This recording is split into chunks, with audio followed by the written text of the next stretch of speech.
ओम नमो नारायण। कुंडलिनी शक्ति, आत्मा की अवस्थाएं, सुषुप्ति की अवस्था। जब स्वप्न कम हो जाता है और जागृत गहरी हो जाती है, तभी पहली बार आपको पता चलेगा कि सुषुप्ति क्या है। गहरी सुषुप्ति का अनुभव बहुत ही कम लोगों को होता है। हम सोते अवश्य हैं, लेकिन सुषुप्ति का हमें कोई पता नहीं, क्योंकि हम जो जागने में ही सोए हुए हैं, तो हम सोने में कैसे जाग सकेंगे। सवेरे हम उठकर केवल इतना ही कह सकते हैं कि खूब अच्छी नींद आई, लेकिन हमें यह पता नहीं कि वह नींद क्या थी। हम जब से जन्मे हैं तब से सो रहे हैं, मगर हमारी नींद से कभी भेंट नहीं हुई। कभी भी हमने चेतना में नींद को उतरते हुए नहीं देखा, क्योंकि जब नींद उतरती है तब हमारी चेतना नहीं रहती, और जब तक चेतना रहती है तब तक नींद उतरती ही नहीं। सोने से ही परिचय नहीं है, और जब हम अपनी नींद से ही परिचित नहीं हो पाएं, तो अपने आप से क्या परिचित हो पाएंगे हम। हमारे भीतर इतना गहरा अंधकार छाया हुआ है कि रोज़ाना 8 घंटे सोते हैं और सब होश खो देते हैं। फिर कैसे हम उस गहन तल पर पहुंच पाएंगे जहां होश खोया नहीं जाता और चेतना बराबर बनी रहती है। इसके लिए सपने को तोड़ना आवश्यक है। सपनों को तोड़ना साधना की प्रक्रिया है। सपना जब टूट जाता है और जब जागृत पूर्ण रूप से जागृत हो जाता है, उस समय पहली बार सुषुप्ति का अनुभव होता है। और हम सुषुप्ति की अवस्था में भी चेतना की अनुभूति करते हैं, क्योंकि उस समय किसी प्रकार की बेहोशी नहीं रहती, किसी भी प्रकार का अंधकार भीतर नहीं रहता। एक प्रकार से हम सोते समय भी जागते ही रहते हैं। यह वही अवस्था है जब हम सुषुप्ति को पार कर तुरीय को उपलब्ध होते हैं।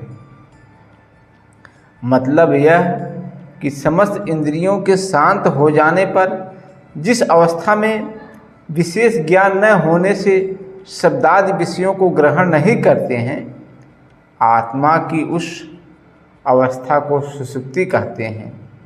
इस अवस्था में न बाहर के जगत का बोध रहता है, न किसी बाहरी वस्तुओं का अनुभव होता है, न ही वस्तुओं द्वारा निर्मित आकृतियां संग्रहित मन के संस्कार और उससे निर्मित सपनों की कोई प्रतीत ही रहती है। चेतना पूर्ण रूप से निष्क्रिय हो जाती है। व्यक्ति जीवित रहते हुए भी जड़ के समान हो जाता है। आत्मा की इस तीसरी अवस्था में कोई भी विषय आंदोलित नहीं करता, न बाहर और न ही भीतर, जिसे हम मृत्यु कहते हैं। वह भी सुषुप्ति की एक गहन अवस्था है। निद्रा 2 प्रकार की है, जीवन की निद्रा और मृत्यु की निद्रा। और यही कारण है कि हम मृत्यु को भी चिर निद्रा कहते हैं। मृत्यु चिर निद्रा है। इस प्रसंग में यह भी बतला देना आवश्यक प्रतीत होता है कि जैसे निद्रा के 2 प्रकार हैं, वैसे ही आत्मा की भी 4 स्थितियां हैं।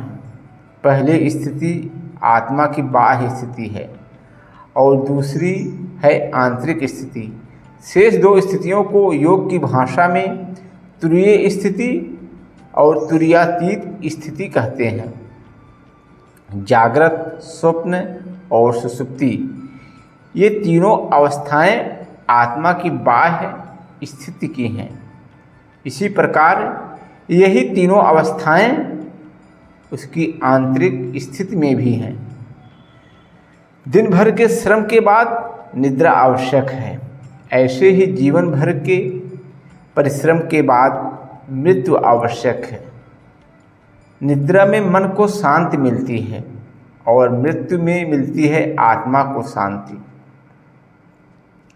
जैसे कि बतलाया गया है, मृत्यु सुषुप्ति की एक गहरी अवस्था है और इस अवस्था में भी हम स्वप्न देखते हैं और उस स्वप्न में हम देखते हैं अपने मृत शरीर को विलाप करते हुए, अपने परिवार को, अपने प्रियजनों को, अपनी अर्थी को, अपनी चिता को और उस चिता के में जलते हुए अपने पार्थिव शरीर को। अब और जब शरीर पूरी तरह भस्म हो जाता है तो उसी के साथ हमारा वह स्वप्न भी टूट जाता है और हम फिर सुषुप्ति की अवस्था में चले जाते हैं। जब उस अवस्था से जागते हैं तो अपने को किसी सूक्ष्म लोक में पाते हैं और जब उस अज्ञात सूक्ष्म लोक में सोकर जागते हैं तो पुनः अपने आप को इस भौतिक जगत में पाते हैं।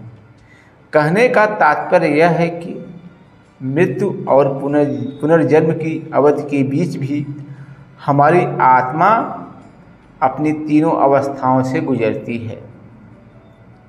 सुषुप्ति के संबंध में अंत में केवल इतना समझ लेना आवश्यक है कि सुषुप्ति की अवस्था में कोई भी विषय हमें आंदोलित करने के लिए नहीं होता, न बाहर न ही भीतर।